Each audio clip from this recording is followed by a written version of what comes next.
Yeah. Tried? Well, just so. Yeah. I'm not over. Yeah.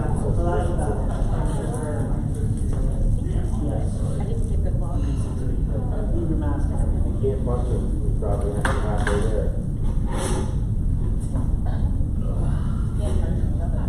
Both of them.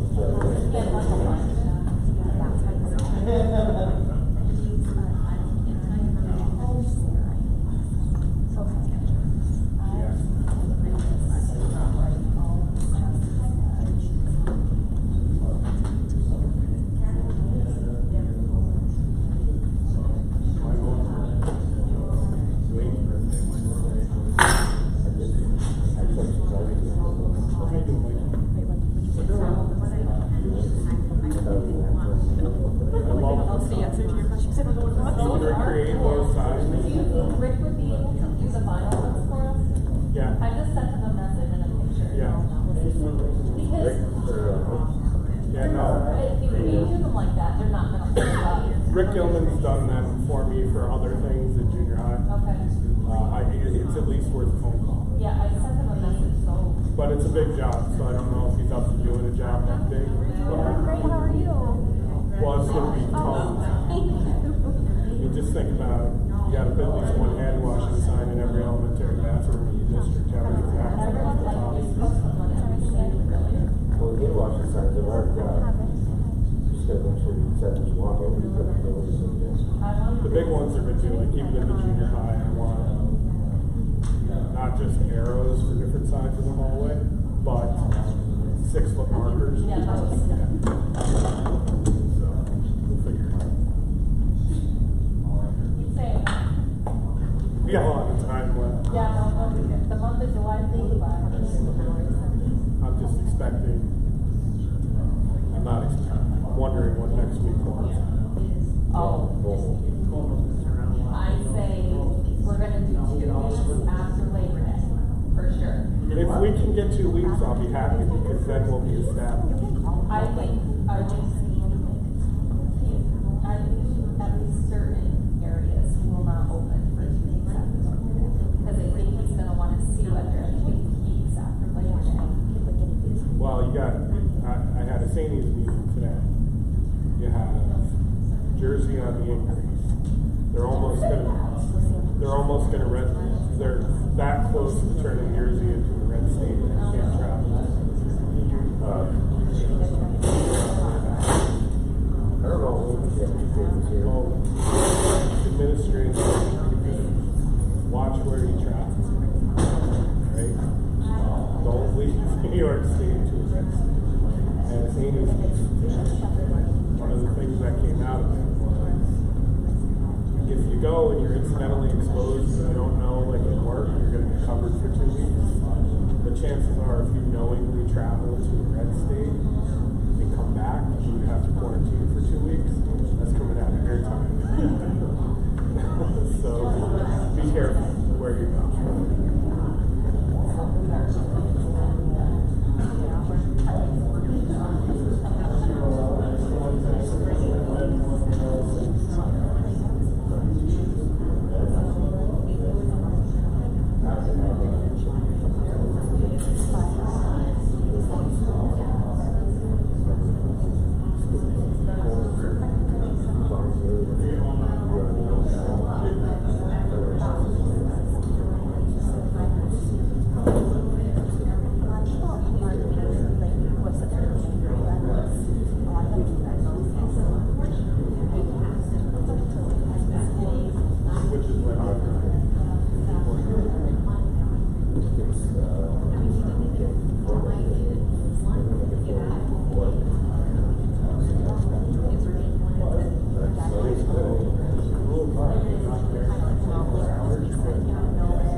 So what I wanted to do is send you a link to the parent, have an aerial, there's going to be like samples, and we need arrows. The first we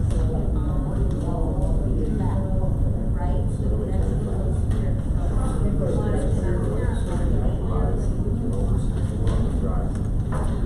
draw out.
follow the guidelines from the state ed department, follow the guidelines from the Department of Health, and put together a plan that we can educate students and have our staff in safely and be able to pivot at any time to one plan or another, because it's very likely that at one time or another we may need to go all remote, or we may be in a hybrid situation.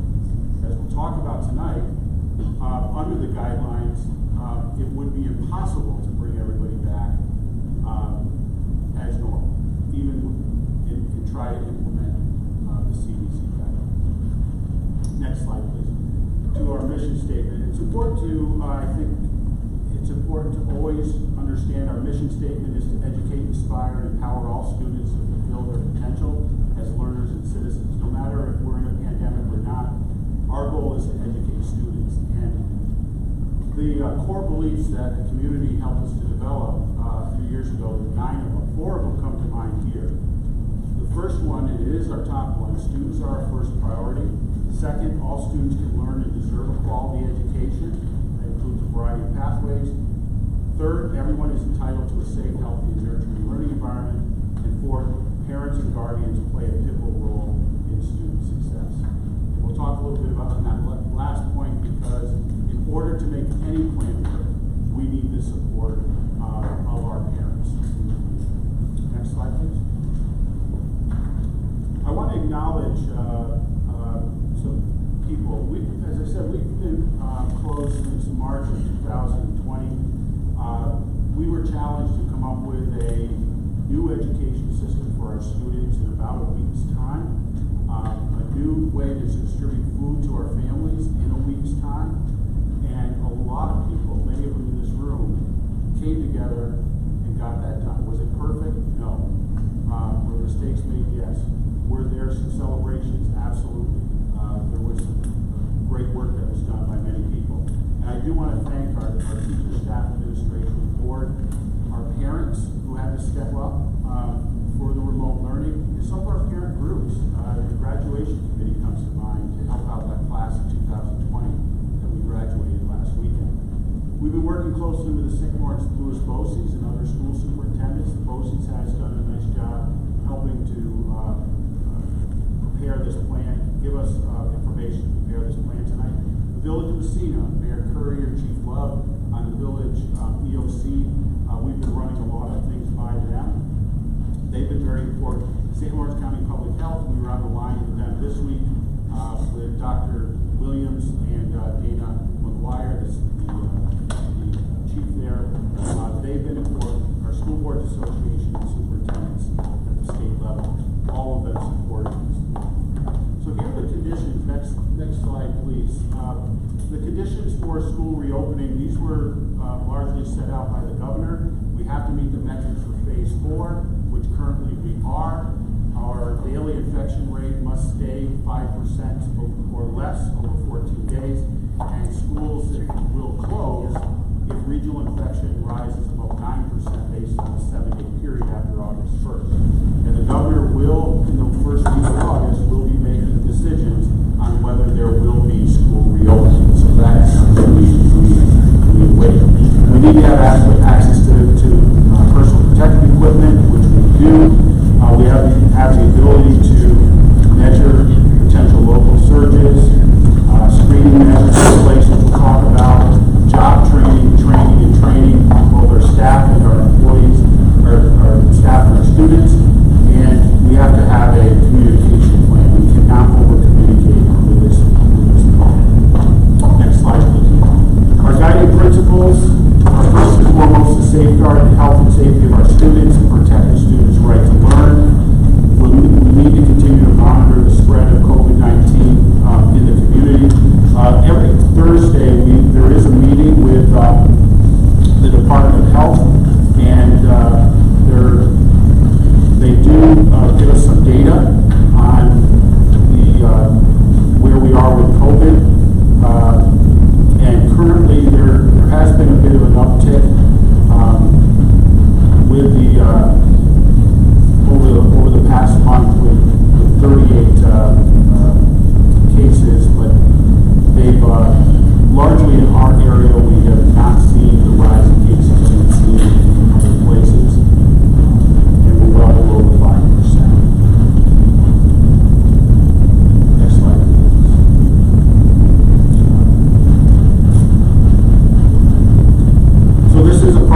them, would they prefer face-to-face learning in the school building? Would they prefer hybrid learning where some days students are at school and other days they're learning remote? Or would they prefer all remote? And you can see here that although face-to-face learning was the largest, and certainly that's what we all want, if you add the other two together of remote learning or hybrid learning, that's actually more than those who wanted to just all be back in school at once under this pandemic. So that gave us some good information. And this was a slide, would they be wanting to return their child to school in 2020-21? We had about 24% who said. So we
distancing, 6 feet. We will be placing desks in classrooms 6 feet apart. We will have markers in hallways.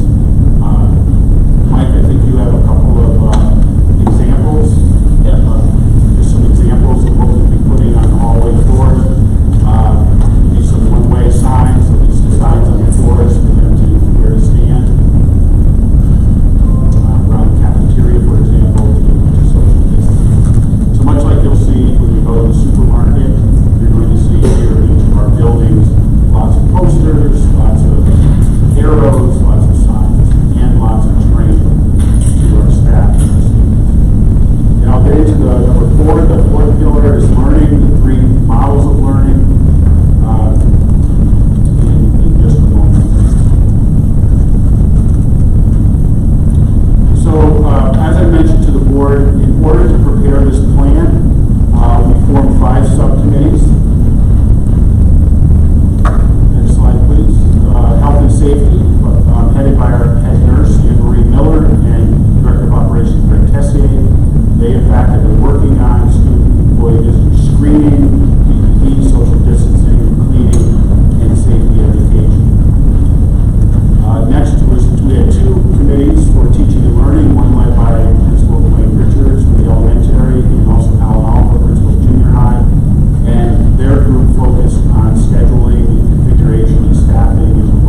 children have their masks on and they're practicing social distancing, and staff as they enter are also following the safety protocols that we put in place.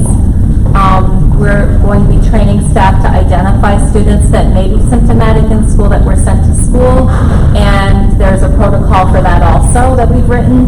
So I feel that we put every safeguard in place to allow the screening to happen at home, to screen the children who maybe don't have the ability to be screened at home, and then get on with the school day with those safeguards in place because of the time constraint in the day.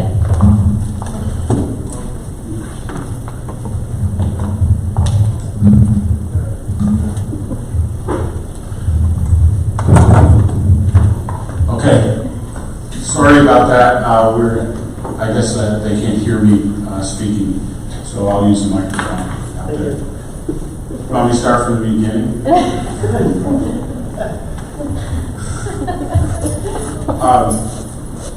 So that's a question that is going to be on a lot of people's minds, is the screening. And I think Anne Marie's right that if everyone is following the appropriate protocols they're supposed to do, they can keep themselves safe.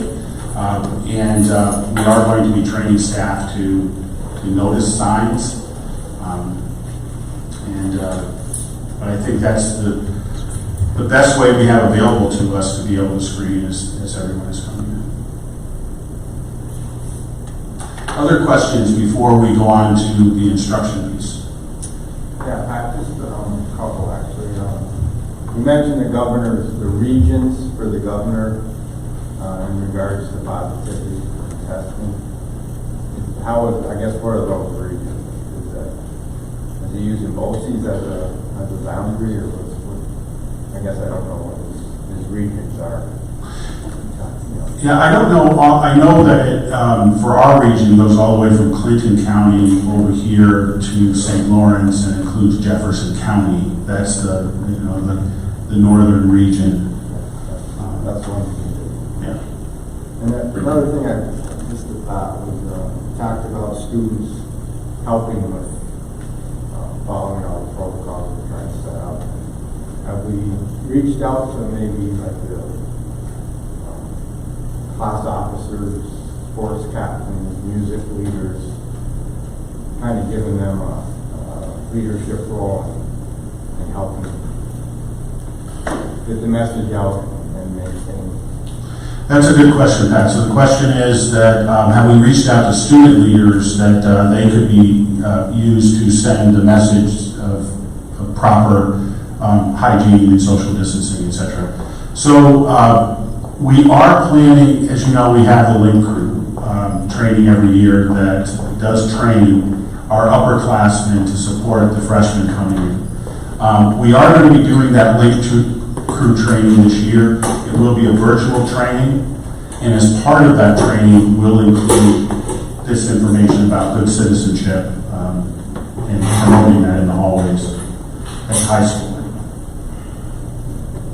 And maybe Mr. Oliver, with your web leaders, could do the same at junior high. It is the plan. It is the plan, okay. Other questions before we move on to instruction? Sorry, one more question. Sure. So you said that for students who don't have access to a thermometer at home, we will be providing those thermometers for them, or we will not be providing those thermometers for them? We're going to look closer at that issue. We're going to survey and see where we are with it. Be part of our commitment form, and we're going to look to see if we can come up with some resources there. We've had some discussion with some other schools in the region that are going to be doing that as well.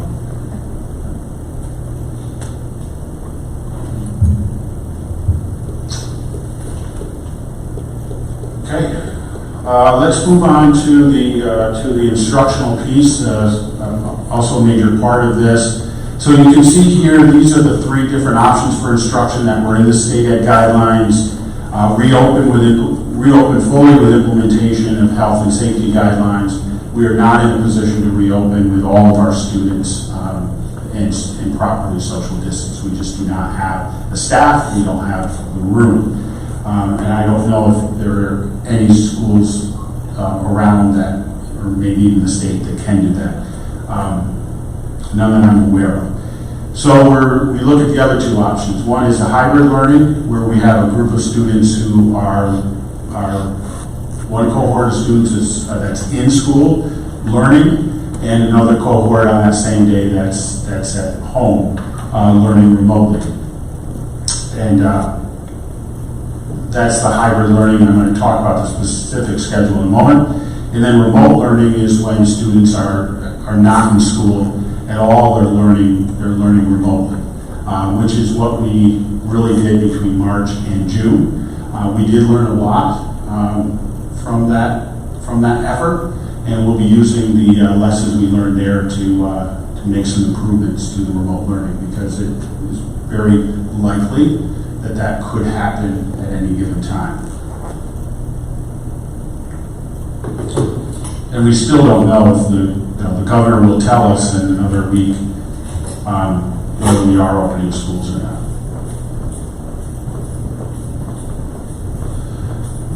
So for our hybrid model, as I said, we had a committee that was working on this for the pre-K through 6. We are looking at our pre-K students will be attending school on a half-day schedule broken out into A and B groups in order to assure social distancing. We will have them in A and B groups. You see the chart here. For everyone, whether it's kindergarten or on, we're going to implement a schedule where Mondays will be remote learning for all, and then there will be 4 days of instruction using the hybrid model. So for pre-kindergarten on Mondays, they will have an at-home activity to do, extension of the activities they've been doing in class. And so if you're the A group, you will be in school for your session, AM or PM session on Tuesdays and Thursdays. You will be in school. The other 3 days for pre-K, you will have extension work to do at home. If you're in the B group, your days for coming to school for a half day will be on Wednesday and Friday, and the other days will be for the extension of the class.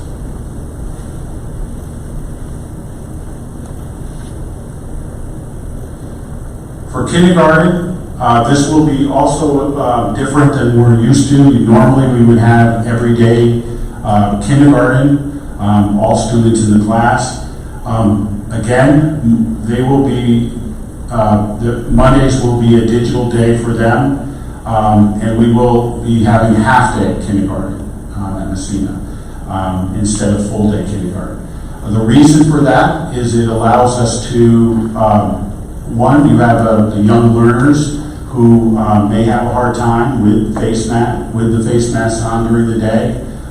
This will mean that they will have less time with masks on. Secondly, some of that staff we could use for providing full day for our first and second grade, who we want to bring in each day for instruction. So kindergarten will have, Monday will be the remote learning, and then there'll be an AM kindergarten and a PM kindergarten every day. So we will need to be adding buses in the middle of the day to be able to transport the kindergarten students home and pick up the kindergarten students for PM to bring them to school, like we do now for pre-K.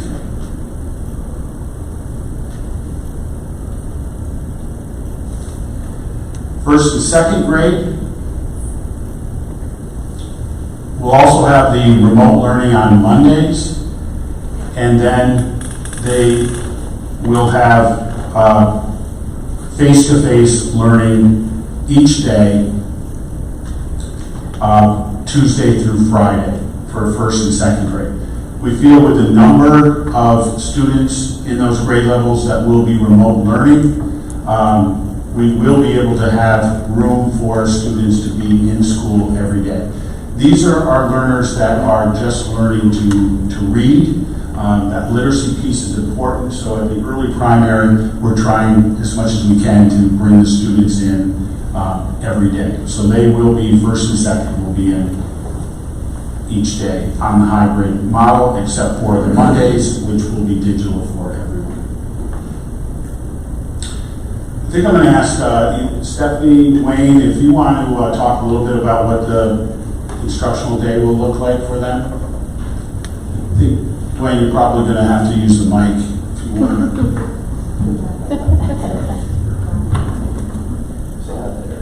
Yeah, probably not. No, it's going to be using the mic. Well, maybe if you just talk loud, Dwayne, for us. And over, if you could come and step up here, that would be good so the public can see. Thank you. I didn't want to put you on the spot. He knew what I was going to call him. So the whole idea was in order to be successful in school, we needed the students to develop that foundational years in early literacy. That's why when we looked at the model, some schools have been able to do everyday instruction for. Some reached out locally to as far as 4th grade. Looking at the available staff that we had and the available rooms that we had, we could prioritize and guarantee that we could do this in each of the elementary schools at grades 1 and 2. We had already planned on whether we opened fall or whatever model. We knew that we had to prioritize our grades 1 and 2 with our interventionists. Those are the extra support teachers, because if we don't close that gap that was created from March to the end of the school year with emergency remote learning, if we don't close that at 1 and 2, that's going to follow those students all the way up through. So we're going to do that anyways. So, I'm pretty sure it's in all of the elementary schools, we're going to have to add sections to the both first and second grade in order to have those classes back every day, desks or learning spots in the classroom in each one of those classrooms.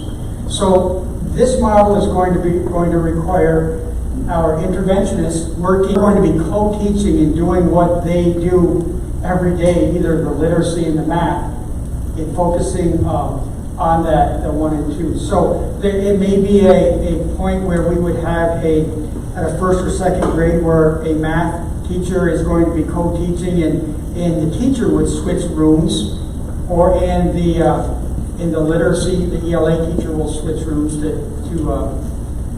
best utilize their skills. But for the most part, at grades 1 and 2, you're going to run a standard day. They'll come in with the new protocol that we have. The masks will have specific guidelines for them to come in.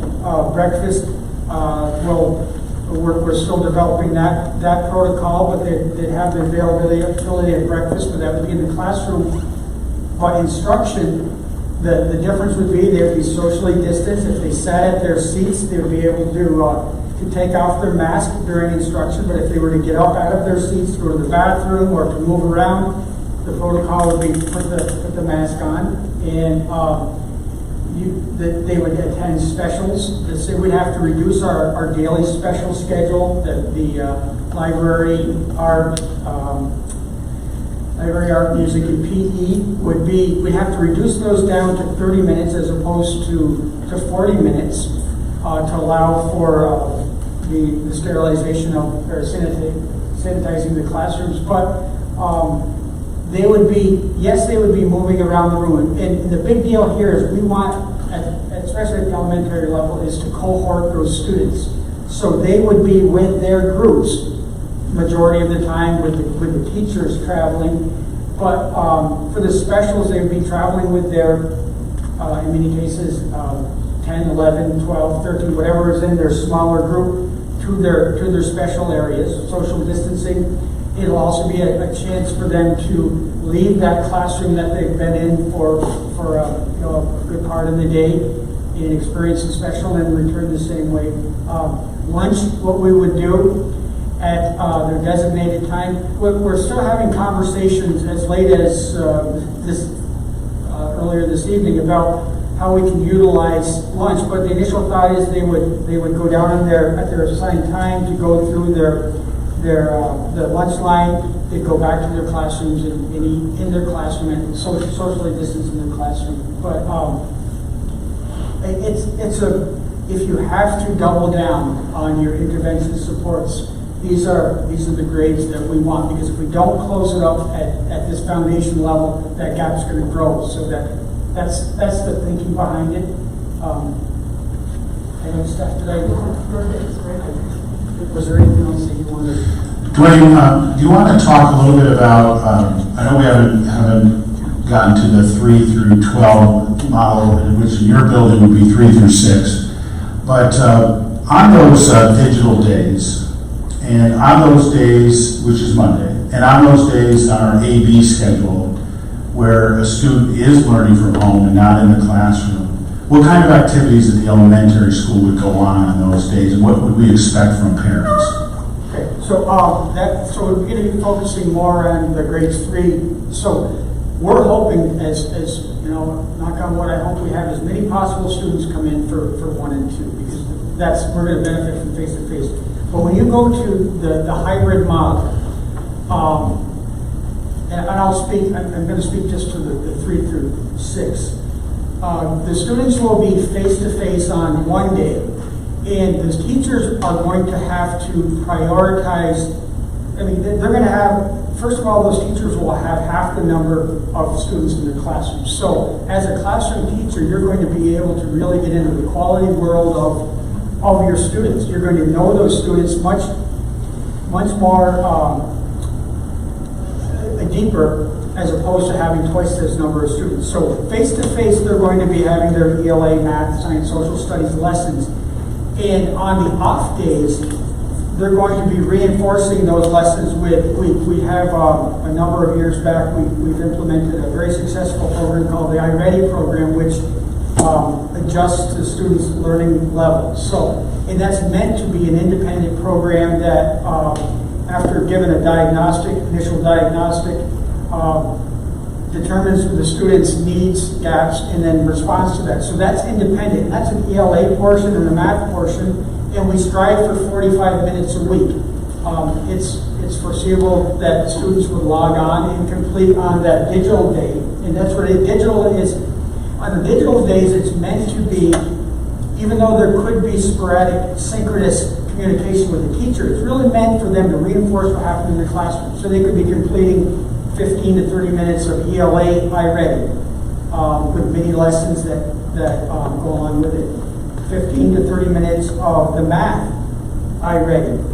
We have a wonderful math program called CERN that corresponds very nicely with the New York State math modules, which can reinforce directly what's going on in the classroom. In addition to that, a teacher has the ability, even though on the iReady, the student has their own path that they follow to fill gaps, the teacher also has the ability to assign specific lessons that will correspond directly with what's going on in the classroom face-to-face that they'll work on first at home and then go to their own track.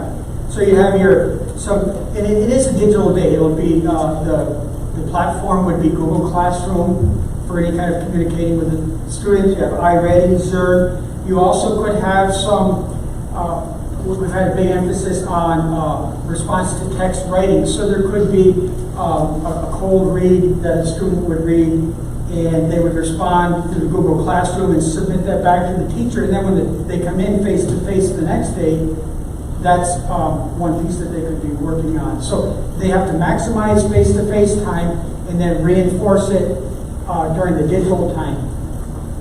What's interesting is when you get really creative, you can also flip that classroom with with either videos, or if there's a Khan Academy. There's all kinds of things that you can the students can independently experience a learning activity, and then the teacher can reinforce that. So it's a combination of face-to-face and digital learning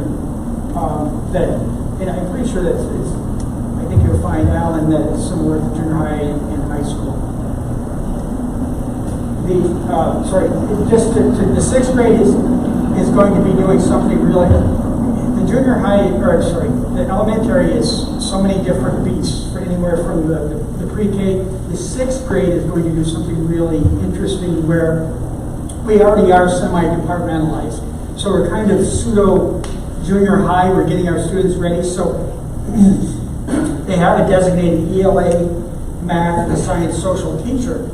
The teachers are going to be doing some lessons virtually, even though they're in the same school or same building across the hall. So the math teacher is going to be doing some lessons,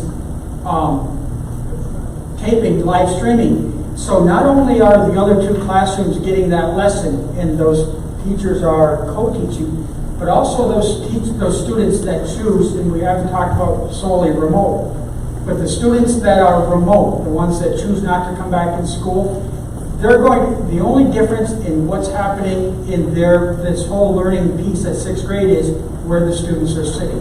So either you're sitting in the classroom, socially distanced, if you choose remote, they're going to be home, but they're going to be expected to be live on that lesson, which is going to be live streamed from on a scheduled time for math. Then there'll be some independent work, then there'll be an ELA time, and then a science and social time. So it's different beasts, but they all serve different purposes. Thanks, Dwayne. A large part of this, as you know, is going to be teachers using technology. Stephanie, I know this summer you've put on some Tech Academy, Tech Camp. How many teachers did we have in Tech Camp this summer? 68. Okay. We put 68 teachers through Tech Camp, which is really 3 days, but they do 2 days. They were right in this room. We socially distanced very much like you have here. The first day, they were inundated with a tremendous amount of tools, all the way from Pear Deck to Nearpod, all of these tools that will take their current instruction and in a moment's notice can make it be electronic and can give that immediate formative assessment back. Those 68 teachers, last year we had about 25 attend. This year we were at 68. The third day is they were actually to take what they learned and extend it, and if they brought and sent back to me a video that explained what they did and a full unit, and here is my product. We already have over 20 teachers who have submitted their third day of Tech Camp. They are very excited. There is a great movement towards virtual classrooms. So they're creating virtual classrooms, and what the response to that was, and I think Ellie was there too, Mr. Bronchetti, and what she was saying and what the teams are saying, as was Meryl, and they are creating, so it doesn't matter if the teacher is in front of the students in a face-to-face, or if they are doing the digital, that front that they're using each day up on the screen looks the same. They get to personalize it. It really helps bridge that home and classroom together. Very proud of all of our teachers. A very nice job. Thank you, Stephanie. So moving on to the grades 3 through 12 that we have just started talking about, you can see their model for hybrid learning on the screen. As with the other grades, Monday would be digital. Now this Monday digital, what this allows us to do is first of all, that again, with having the students at home, it lessens the risk that we have with the COVID spread in school. Also allows for cleaning. Also allows for the teachers that time as well to prepare and to plan, which they're going to need to do under these circumstances. So the Monday will be digital for 3 through 12. Then on students will have class every other day, face to face with their teachers, following to junior high and high school, following a schedule that would include their core subjects and as well as phys ed and art and music and the other courses. So for example, a student might have Digital Monday, the next day face-to-face with the teacher in the classroom, learning all day, being in school all day. Next day would be digital, and then on the next day, on Thursday, would be back in school face-to-face, and then on Friday, digital. And the same would be, so it would be 2 days a week that they would be face-to-face in the classroom. Now, for students who have complex needs, they will be in school each day. For example, some of our special education students would be in school each day. Our Seaway Tech students will be going to Seaway Tech at the high school every day. Our Tier 3 students for response to intervention, those who are struggling readers, our struggling math students, will be there every day except for the Mondays, which will be all digital. So we will need to prioritize some students who are going to be in the building every day. On the off days, shouldn't even use that term, it's not an off day. On the digital days, the time that a student isn't face-to-face, we'll still be taking attendance. It's important that they are logging in, that they are participating. We will be required to take attendance. We will be taking attendance. We will expect them to be doing what is expected of them.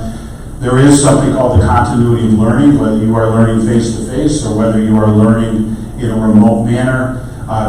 Students will still be required to learn the New York State standards, and teachers will be required to teach those standards to those students, and they will be assessed on them, whether they're in the classroom or whether they're learning from home. I have a quick question, Pat. Yes. So if you have like a family of a kindergartner, a second grader, and a fourth grader who are all on different schedules, have we thought about, are we going to plan to do anything for them if the family can't, it's hard to accommodate those three different schedules. If you're all from one family, it would want, I don't want to set families up to fail.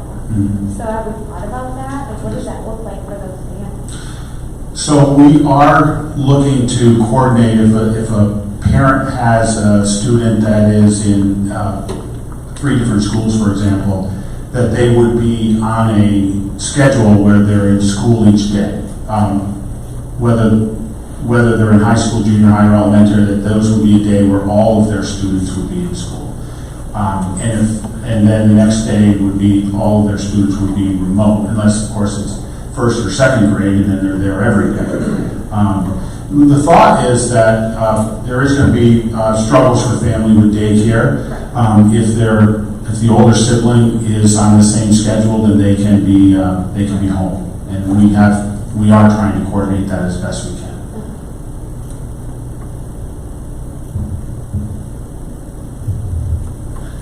So based on, in terms of remote instruction, based on the survey, we know approximately 24% of our parents are saying that they won't be sending their children back to school. We are obligated to teach them, and not through home instruction. We really haven't received a specific, it's still an open question in the State Ed Department whether it's homeschooling or whether it's remote instruction. We're taking the position that it's remote instruction. Not going through a homeschooling process because under a pandemic you're deciding to keep your child home from school. So those students who are going to be home under remote instruction, and those students every other day who would be home under remote instruction, we will be providing, as was explained, a robust program for them. So we will also provide an opportunity at the end of the quarter. If a family decides after the first quarter that, I've had my student at home, I feel I've changed my mind, I feel I want to have them back in school, we will make those decisions on a quarter-by-quarter basis. If a student is learning at school, starts out learning from school, and wants to, and decides this, I just don't feel good about this, and it doesn't feel safe to me, in those cases, we would allow for them to immediately go to remote instruction because we are providing that for them. But the other way for them to go from home to remote instruction, we need to be planning for that because there are busing issues that we need to deal with, and there's classroom social distancing issues, and so on. So we would be looking at that decision to be made on each quarter. And those students who are at home fully remote, they will follow the general plan of the digital day, where Monday will be fully digital, and then they'll have the digital day on the K-2 schedule. So they're You act like you want to, go ahead. No, I can't, so. You want to come over so you can get your face on camera here for us? So again, the way we need to think of it is, it's the same instruction, it's just where the student's located. So, we've talked all day with our faculty about this being so fluid. Things aren't going to fall 100% in place. Like, again, I'm only speaking for the K through 6. We're hoping that we're asking our teachers to be hybrid teachers for the students that are face-to-face. And then, but there's also that remote piece. We're hoping that we can, if enough choose remote, and we can split the other sections up, that we can have a designated remote teacher at a grade level or 2 grade levels. So that, but still, the instruction happens on, they'll get that either from the hybrid teacher or that designated remote teacher. We'll be doing that live streaming of a math lesson, the ELA, the science and social studies on this day. And there's still that digital, just like the students that are sitting in school, on that digital day, they'll have the same exact asynchronous expectations, the iReady, so it's the same identical as much as possible. I mean, you can't replace face-to-face. You'll use those teachable moments, but as much as possible, it's the same model.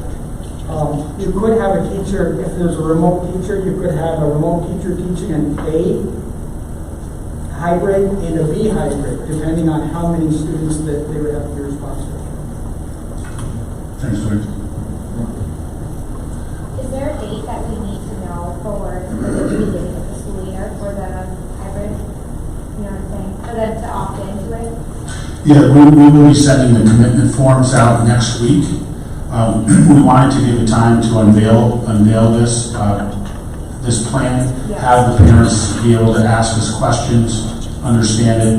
We'll send it out next week, and we would ask that they would get it back to us within a week. And then for those who don't hand it back, we'll be reaching out to them on an individual basis so that we get this commitment form is important that every family fills it out for each one of their students, because it's going to drive a lot of our decision making, as Dwayne said, with our students who are fully remote, for us to be able to set up teachers to teach them synchronously instead of face-to-face on certain days. We'll need to know that information.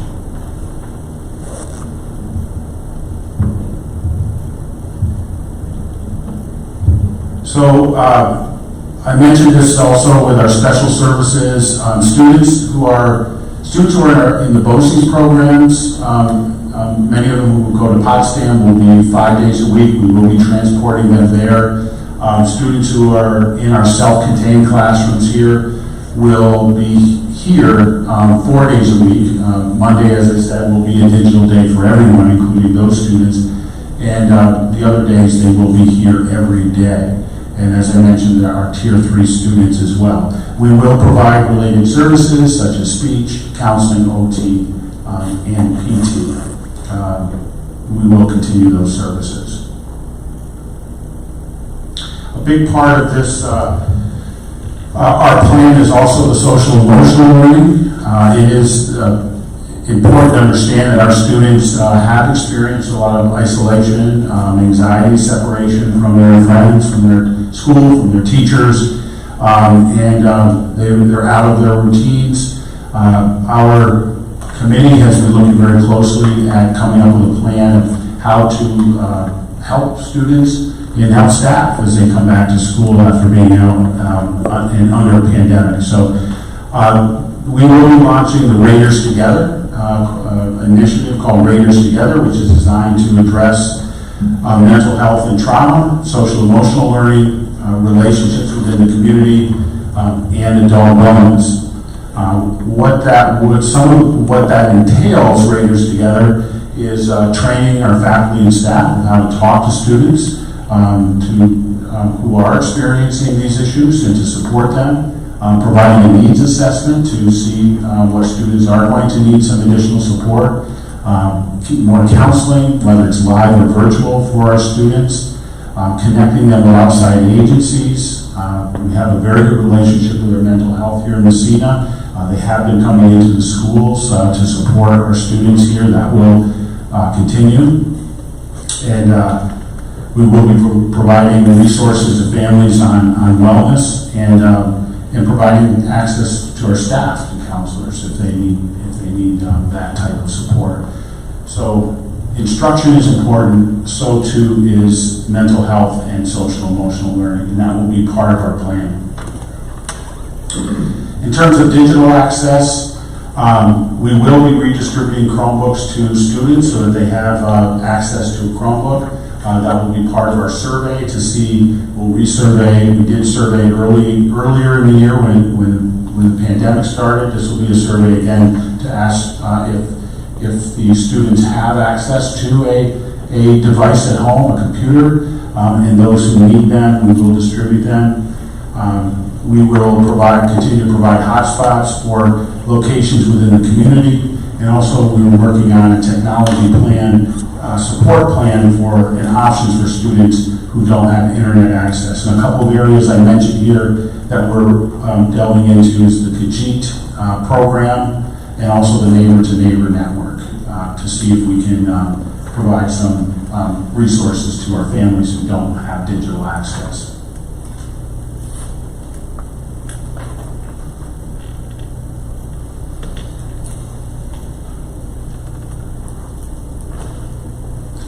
For food service, we will be providing meals to students, whether it's in school or outside of school. For those who are engaged in remote learning, they will on Mondays. This is another reason why Monday worked out well for the remote learning day. I know some schools are doing the fully remote on Wednesdays, some are doing it on Friday. Mondays seem to fit better for a variety of reasons. One, there tends to be more holidays on the Mondays, which would maximize then during the year more of the students in the classroom or doing in the face-to-face learning. So Mondays we would be distributing a meal pack. The idea would be to distribute, if it's a student who is going to be doing face-to-face learning for part of the week, they would get a 3-day meal pack, and we have to track that. And if it's students who are fully remote, their family would be able to pick up a 5-day meal pack on Mondays. So we will still continue to provide food service to those who are outside of school, either part of the week or fully. Breakfast and lunch will be more of a grab and go format. This will be. For example, for lunches, there will be a hot lunch option, but it will be in packaging so that they can take it and go in case they're going back to the classroom. Or they would have a choice of a sandwich or something, a cold meal. So they would have those choices. We wouldn't be doing the a la carte at this point in time where they could buy the extra types of foods. So it kind of streamlines it. They would be going through the cafeteria line. We would put up personal protection equipment there. on a schedule. Some would be able to social distance and eat in the cafeteria. Others would need to eat in the classroom.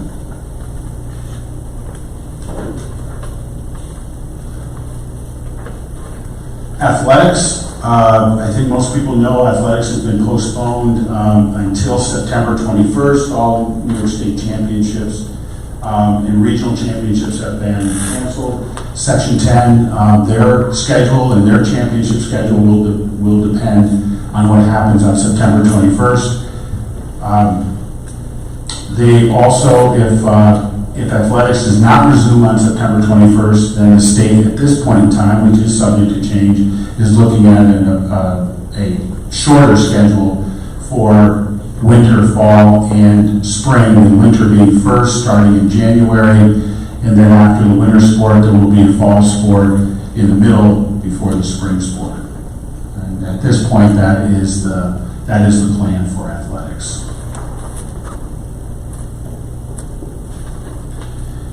And finally, our facilities. We continue to work on a variety of options, operational items, so that we have what is needed, what is going to be required. We started purchasing PPE, sanitizer, those types of items very early on. Greg Tessier is our director of operations. He is, and Anne Marie Miller, they both, our head nurse, both chaired that committee. We have right now about 12,000 face masks to start out the year. We have enough hand sanitizers for the classrooms. We're preparing to put signage up around the buildings. He will have a log for his cleaners to be cleaning and sanitizing. Between classes, he will have cleaning materials in those places where, such as a high school, where a class is going to be leaving. It's not so easy to keep students together in a high school schedule. We have sanitizer so that the teachers could be able to sanitize the desks. We'll be installing some barriers, or polycarbonate barriers around, especially our secretarial areas, the high traffic areas, food service.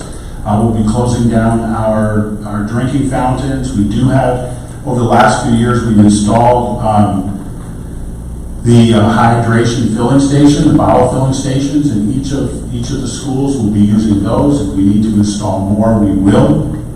We'll be changing out the filters in our HVAC equipment. We do use a filter that's very good for safety purposes.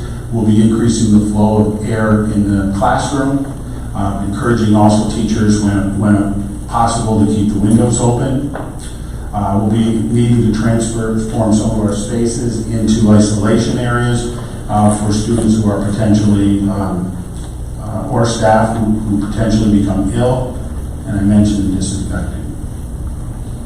So, before we get to questions, what are our next steps? Our next steps is tomorrow we'll be submitting the plan to the State Education Department. We'll be watching very closely what the governor says that first week in August for opening the school. Our reopening committee will continue to meet and plan. We'll now pivot to the building committees in each of the buildings. They will now need to take this plan and start putting it into operations in terms of scheduling, in terms of organizing transportation with the transportation department, each of the safety requirements with social distancing, making sure there's sanitizer there, and all of those steps. We will be distributing and collecting the parent commitment form starting next week. We'll be publishing a frequently asked question document on our webpage. We plan to host some virtual meetings for our parents and community and staff starting here in August, so that we can continue to communicate and answer questions. And then we'll prepare for the opening of school in 4 days in September 1st to 4th. And then the students will be back in school on September 8th.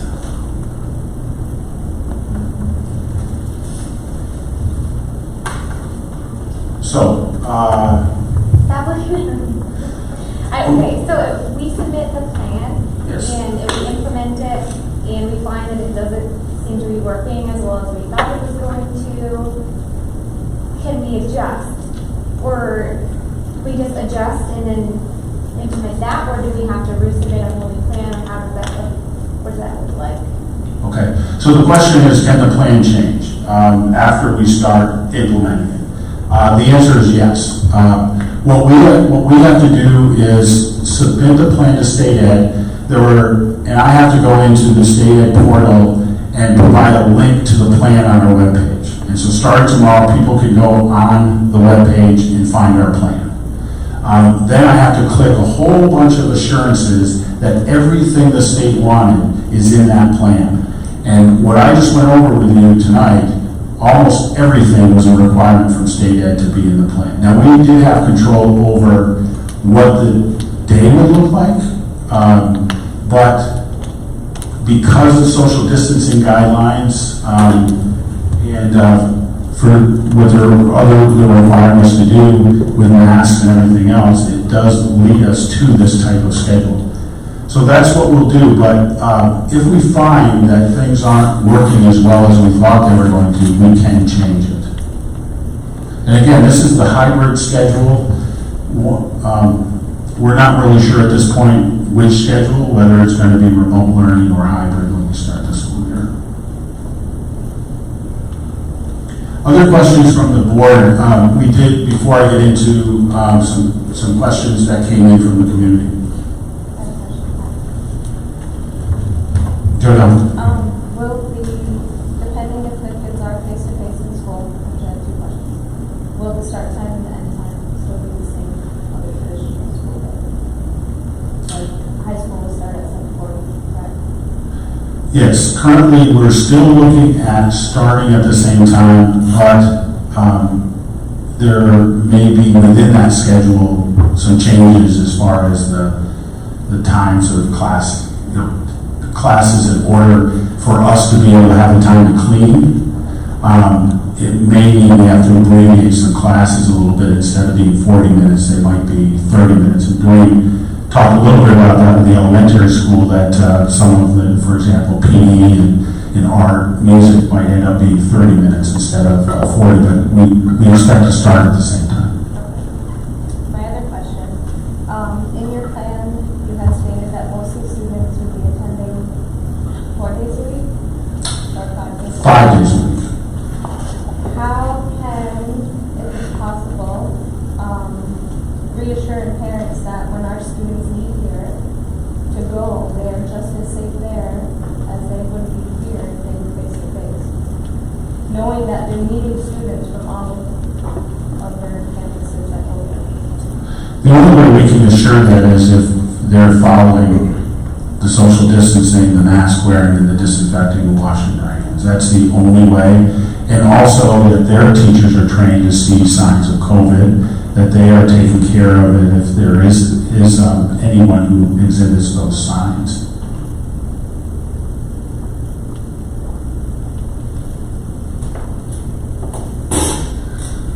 Other questions from the board? I don't know. This is probably the gorilla sitting in the corner, but we haven't talked about when we find a positive case or we have a positive case, and maybe that's still things to come from what our path is. Okay. I'm going to let Anne Marie come forward and take that question, if she doesn't mind. The question is, what happens if there's a suspected case of COVID? Anne, if you could come around that side, I'd appreciate it. What happens if there is a suspected case of COVID? So we would be working very closely with public health. Public health will dictate what we do when we have a potential positive case of COVID-19. So if we were to send a student home and they were on a pathway to go to the physician, be screened, the doctor sends them for a COVID test, at that point we would be in contact with public health and the family, and public health would take over guiding that family towards getting them back to school. We do have protocol. The protocol is based on Department of Health guidelines that student would have to be home for a minimum of 10 days. They would have to be fever-free for 24 hours without medication. They would have to be symptoms improving for at least 24 hours. And then we would also have public health telling us that they were able to come back to school at that point. Public health would also be working with us to do contact tracing. So at that point, we would have to look at the student's schedule, who they had close contact with. Close contact right now is considered 15 minutes of closer than 6 feet. And at that point, public health would start reaching out to all of those people and determining whether or not they needed to quarantine also. So to build off of that, because there's questions that came in under here. So if a teacher were to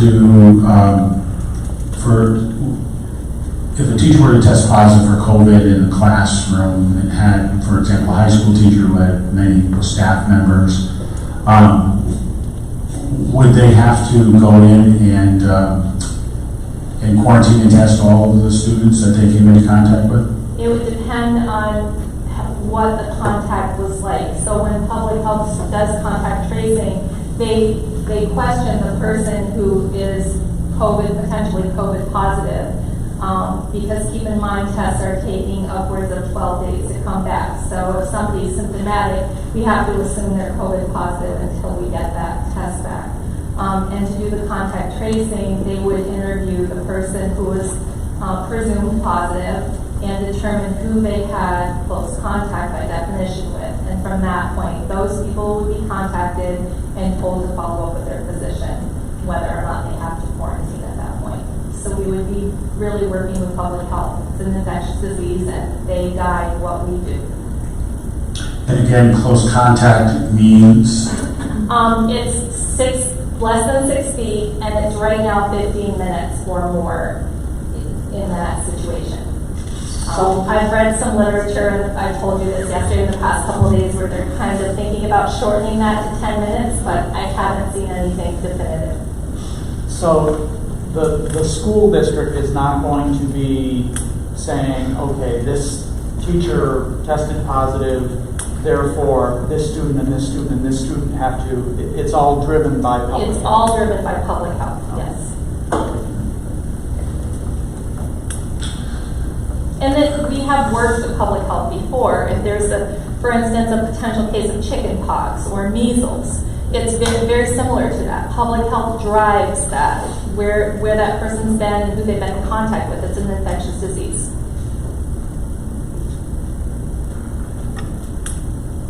Public health is also coming out with a frequently asked questions for schools, which we will share with our parents. These are the types of questions that we are getting, so that we can share that directly from them. And that's why I had Anne Marie take the question too. She's our head nurse and she's very well trained. Thank you.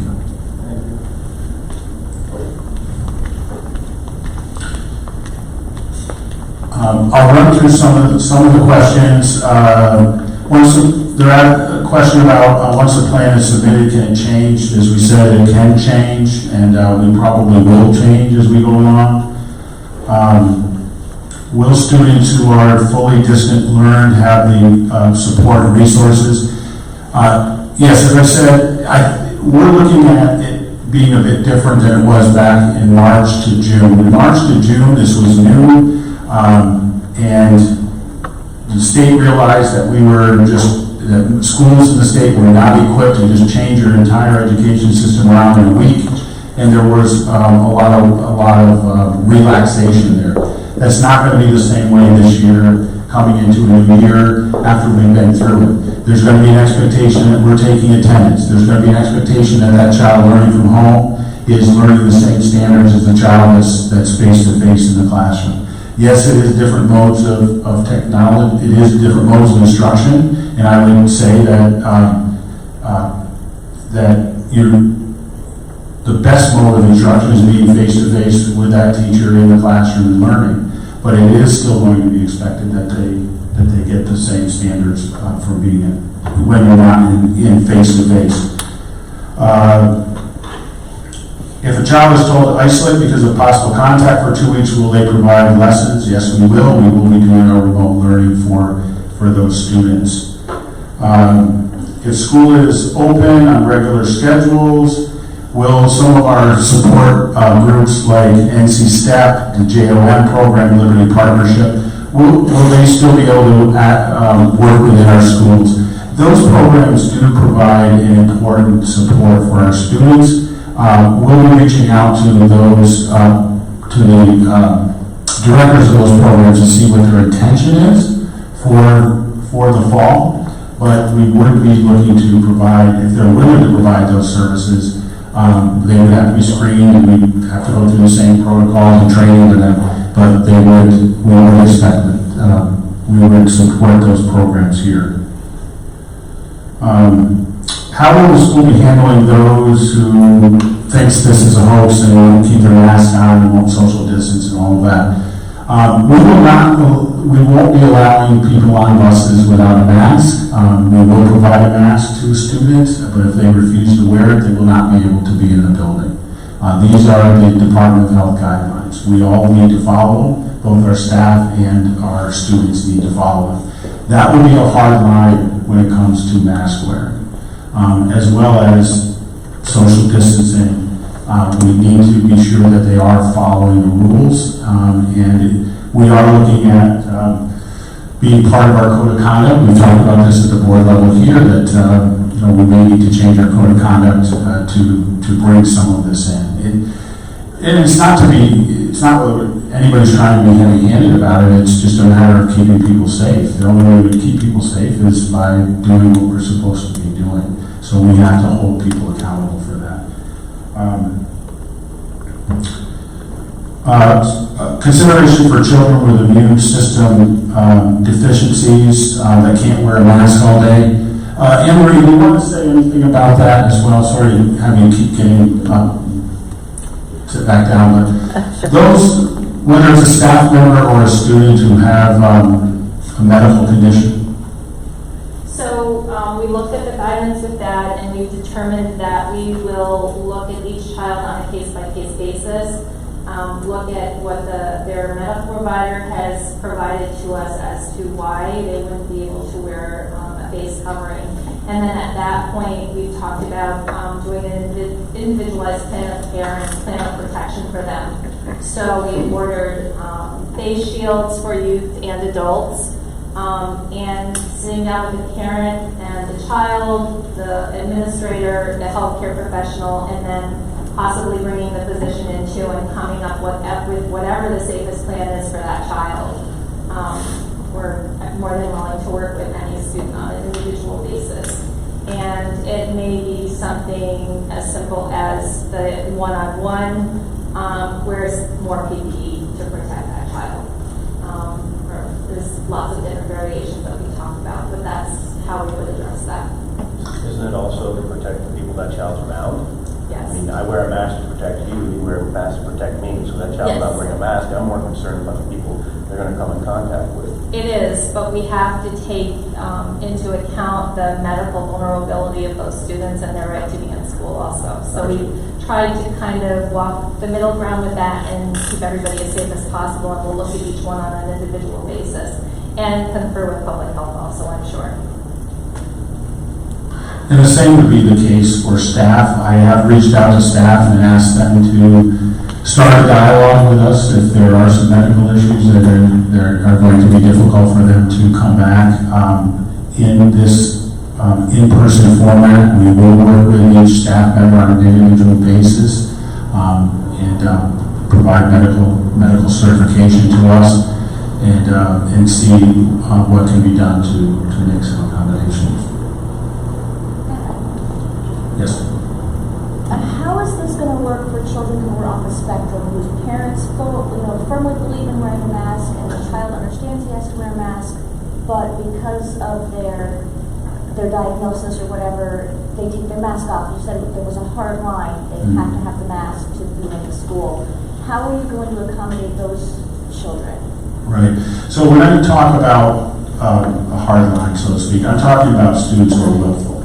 Right? Okay. They're just saying, I don't believe in this, I don't want to do this, and as I said right from the beginning of this, it's become a political issue in many cases, and we we've got to take the politics out of it here. We are going to follow the guidelines. So in case of students who do have those particular issues, we're providing additional PPE for the staff members that are working with those students is one of the strategies that we're using. I know we've already ordered face shields and the N95 masks instead of just a regular mask for them, gowns. In many cases, they may have to wear gowns for those around students who have a disability that they can't wear a mask.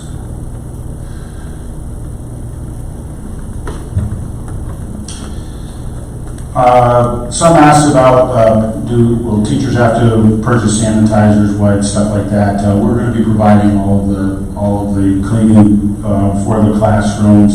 Certainly, if anybody wants to bring in their own hand sanitizer or wipes, they're welcome to do so. We will, as I said, have a cleaning schedule that Greg will be enforcing. Question was asked about at junior high and high school, how will desks and rooms be sanitized before the next class? Greg will tell you he's found a product that has a 1-minute kill time now. So we will be providing that to our teachers to be able to use. We will provide some additional time before students come into the classroom. There really is no way in a schedule that with our maintenance staff that they can go in every single classroom and clean every single desk between periods. We just don't have the manpower for that.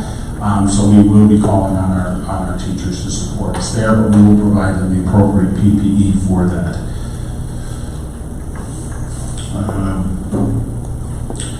We do have enough supplies. How will students be, so if there's teachers cleaning in the classroom, how will the students be kept apart? We actually talked about that today at our meeting. So the students are waiting to get in the classroom, they're standing in the hallway.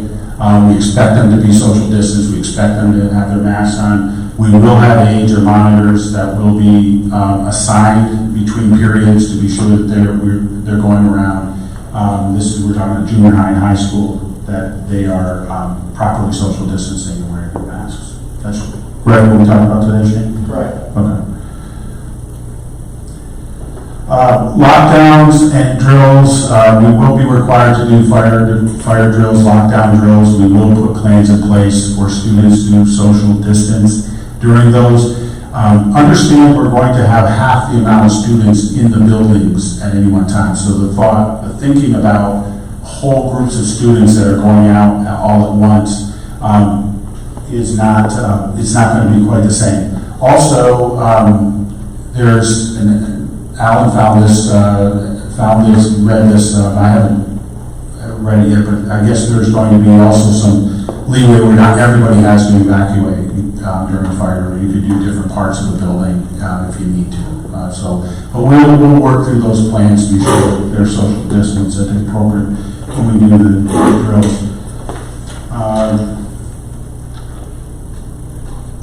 Talked about health conditions. We talked, there's a question about screening. We've already talked about that. If they don't have their own master supplies, we'll provide them to them. There's a question about the mechanical ventilation. We did talk about that, where there will be filters and there will be increased airflow.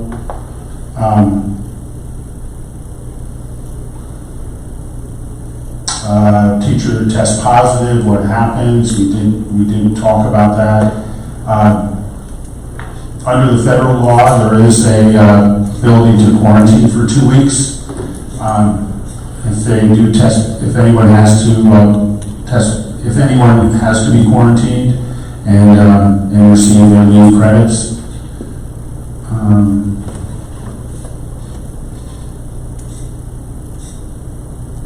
Find ones that we haven't covered. Oh, this is a question that comes up. So if there is a positive case or suspected positive case in the school, will we notify the parents? Under HIPAA laws, we cannot just send out a general notification that someone in the school has been found to be COVID positive. As Anne Marie said, there will be, we will work with public health to help trace the movements of that student or that staff member. There will be contact to that student or staff member and their families with public health. But as soon as we do have the positive case, we are taking that to public health. And I asked this very question of the public health director when we met earlier this week, because I knew it would be on the minds of many parents, is that we want to know. But under HIPAA laws, we cannot inform that there has been a case in one of our buildings. Question came up about participation in chorus, band, orchestra, especially at the high school. John Hunkins has been, who is our band director, as well as Chris Lincoln, have been working very closely with our committees on scheduling. That is ongoing. At the high school level with the auditorium, there will be opportunities for them to use a large space, and because they do need to be 12-foot social distanced when you are with most chorus and music programs, also with physical education has to be 12 feet. So we'll be using those spaces as much as possible in the fall. They'll get outside, but it's likely that we're going to have to schedule smaller groups of students rather than larger choruses or larger band or larger orchestra in order to be able to follow the proper protocols.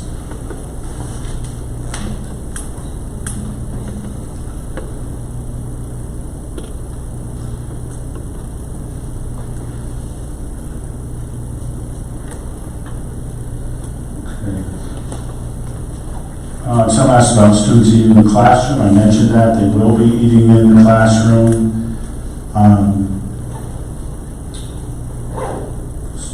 People concerned that without sports and extracurriculars, it will not connect students to school. Will they just go back for the learning? Yes. We'll look at our extracurriculars for those who are able to do it remotely. We will support remote extracurricular programs. We'll have to work with those advisors. As far as athletics, that's out of our hands. That is the New York State Public High School Athletic Association will be making those decisions.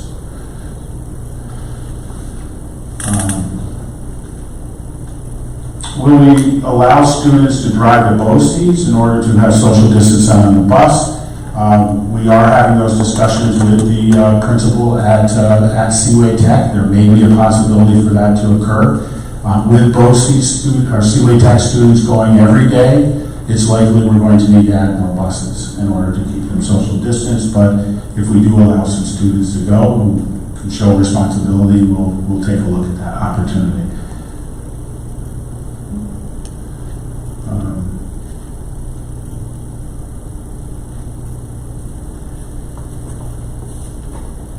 How will communication, how well will the district communicate all the necessary changes that must take place with parents and students? We're doing that tonight. We're going to do that through some other virtual learning. We're going to put out some FAQs, and we're going to be putting out that survey next week for not a survey, it's actually a commitment form.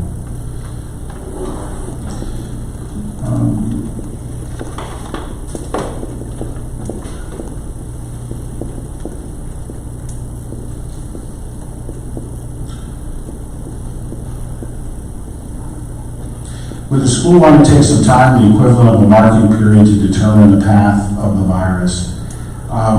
Again, that's really going to be up to the governor to decide whether we're going to reopen or not, whether we're going to be able to go remotely or reopen hybrid.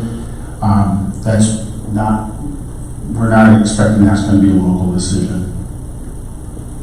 And it's all going to depend really on the ground here of if the virus is spreading in our region.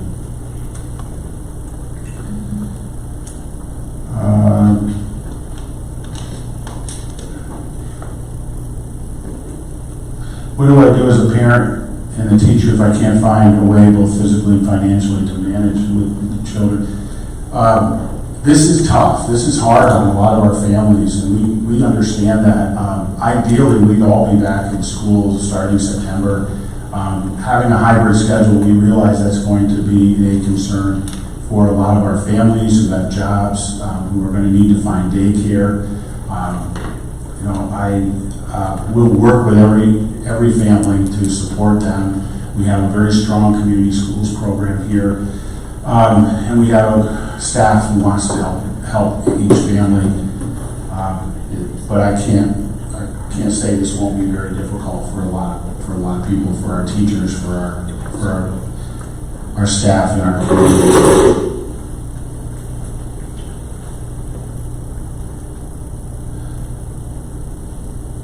So we asked, should the district be worried of a national teachers union supporting strikes across the United States?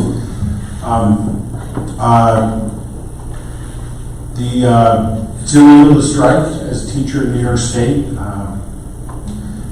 We're going to work with our teachers. Our goal, this plan that you see in front of you today, when you go to the plan tomorrow and you actually look at the acknowledgments, you'll see that this plan was created with the help of many, many teachers. And since March, every week with our administration committee, we've had the union representatives from both the Messina Federation of Teachers and the support staff, MCSEA, of course, the head of the administrators, on every one of those calls. They are all on the reopening committee. This is all in the open. We're doing this together. Are there going to be concerns? There will be, and we'll work through them. So that's a tough question.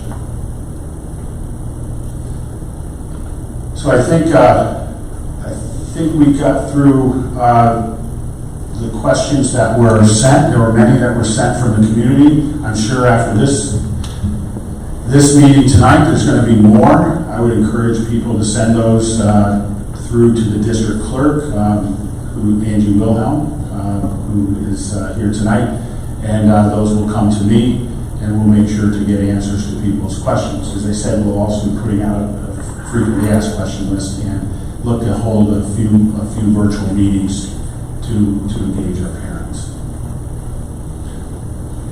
Any other questions from the board or anything else from a lot of our administrators are here tonight?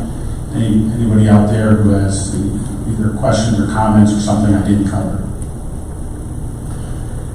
No one else, I'd just like to make a comment. I know there's a good representation here, but there's scores of others that got together, put their heads together, nose to the grindstone, what have you, but come up with this plan was no small undertaking. I really appreciate what you guys have done, the effort you put in.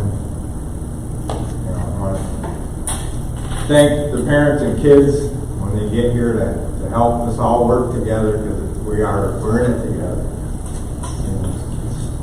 We're going to make it work. We'll make some mistakes. Hopefully everybody can take a deep breath and not get too stressed, and we'll get through it.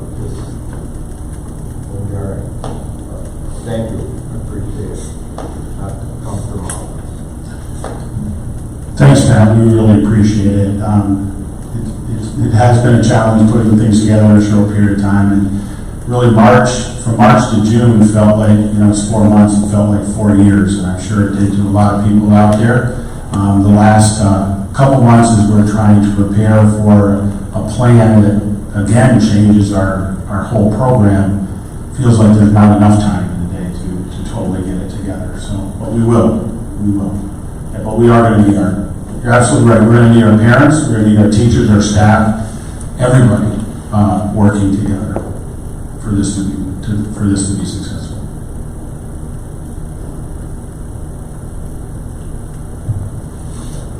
Anybody else? All right, I apologize if I know at the beginning of the meeting maybe people couldn't hear out there. We'll try to get better for next time, but certainly send your questions in if I didn't answer them. Or if this presentation sparks some new questions, which I'm sure it has, send those in as well. Thank you.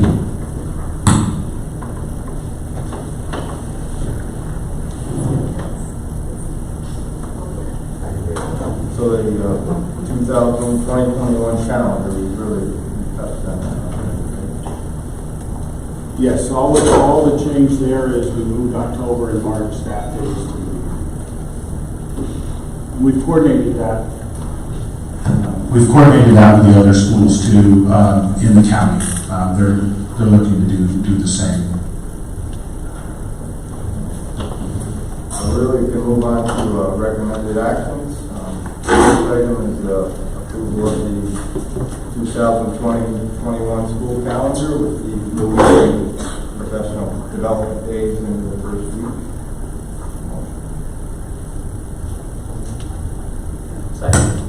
Any other discussion, questions? All those in favor?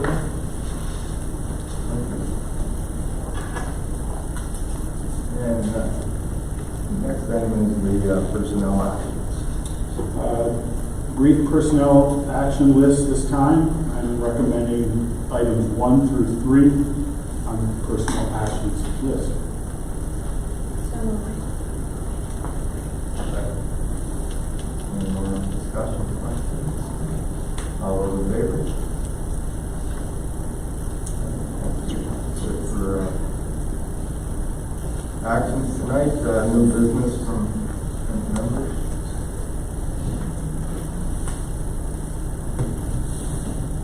Any more comments from our visitors tonight? Again, thank you guys for coming out. With that, I guess. Pat, I guess I would, just, I don't know if this falls under new business or just a comment on sort of the next steps. I know it's difficult to open up, a face-to-face meeting with the public because of the restrictions on the size of gatherings you can have. But I'm wondering if there is any way that it can be considered to have at least one, I don't even know how you have a virtual meeting with parents and other concerned people in the community over some of the questions that they might have about the reopening plan.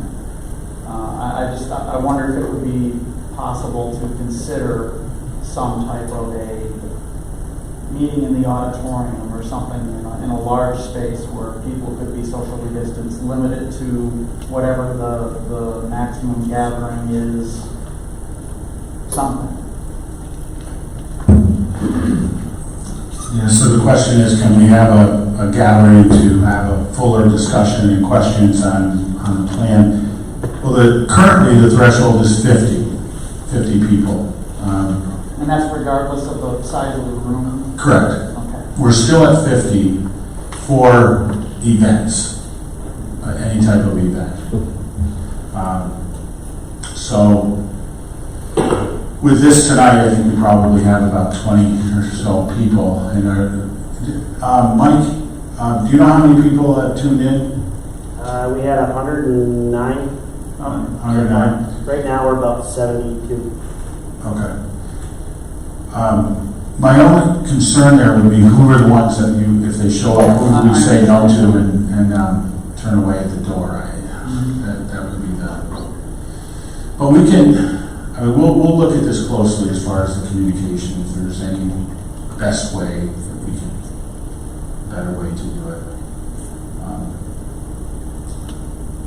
That's the challenge. Is it still 50 people even if you're outdoors? Yes. Okay. Yeah, they only gave graduations were 150, but to my knowledge, that's the only special stipulation is still 50.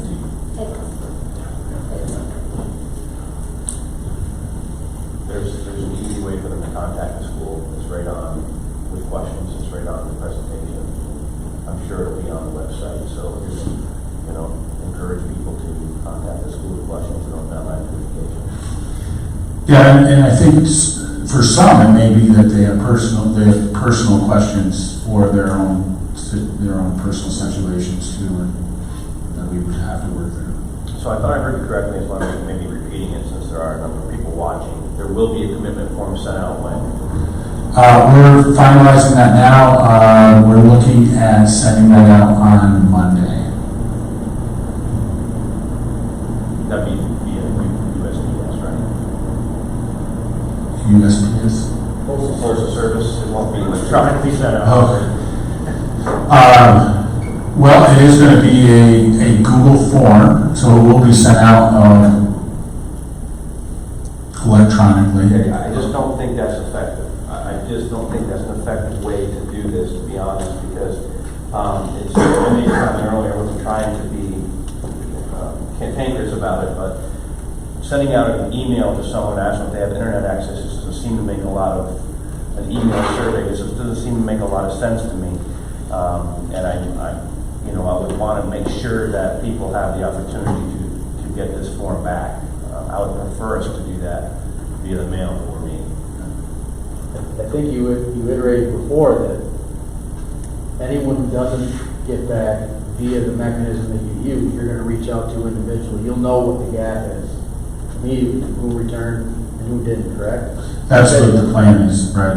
Is to contact them individually if they don't fill out the form. Seems like the easiest way to keep the amount of work small. That's what we're looking So you're going to make sure that everybody has given us an answer. Yes. It's going to hound them until we get one. Correct. Okay. We do want 100% participation on that commitment form. It's critical.